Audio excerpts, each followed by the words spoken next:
We know that some instincts, temperaments and physical characteristics are passed on to the next individual child through genetic inheritance. Now think of the brain as a processor and DNA as a hard disk. Even if you put the hard disk DNA on which we store information in another case and change its processor brain, nothing will happen to the old information and you can add new information to it. The being we call human is exactly this. Just as when a hard disk is damaged, bad sectors, access to data such as images or videos is restricted and the images become intertwined and corrupted, when there is damaged mutation in the DNA, disabled and deformed beings can emerge. If we think about the low-voltage electric current inside us, this analogy isn't so ridiculous, right? In fact, it may not be a metaphor but rather the truth itself. You may say, isn't the information recorded in the brain? Probably not. If you ask me, the brain is a processor and I think the information is recorded in DNA.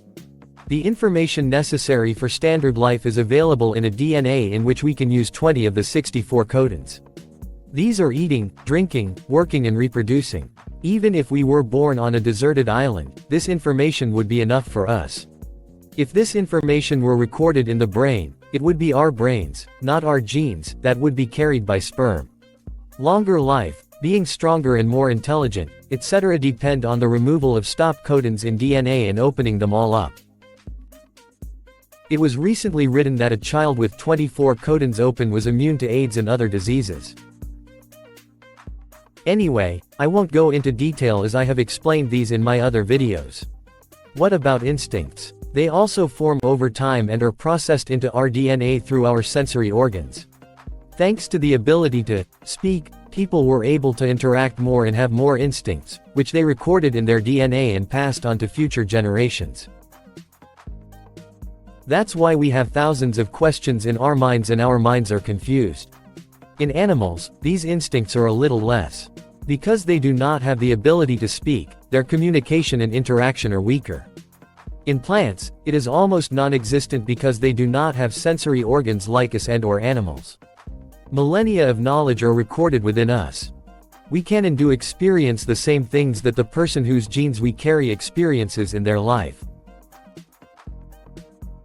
You know, we always say, it feels like I've experienced this before. Yes, rest assured, one of our ancestors before us experienced exactly the same thing. Our brain processor matched a scene recorded in DNA hard disk with the scene we were currently experiencing and showed us the same image.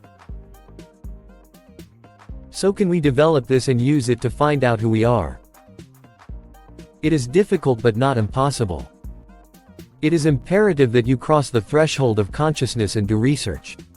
As your consciousness expands, you can also access the archived information in your DNA. This way you can tell whether your first ancestors were slaves or masters. You may even be privy to many more secrets. It all depends on your efforts.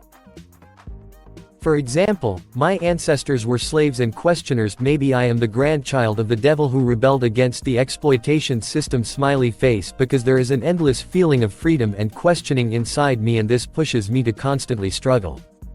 If I can manage to bring this into my dreams, I think I will have the chance to watch past scenes firsthand. Try this yourself, you will notice the change and in this long process you will face one of these three truths. You are either a slave, a master, or one of the elite who serve the masters.